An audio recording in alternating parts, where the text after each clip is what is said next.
Молодцы. О, мы уже снимаем? А сейчас я вам расскажу 3 ошибки в дизайне ванной комнаты. Первое – это черные смесители.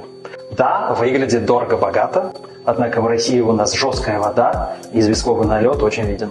Если вы планируете мыть каждый день, конечно, используем. Если нет, меняем на стальные. Второе – это деревянная столешница с накладной раковиной.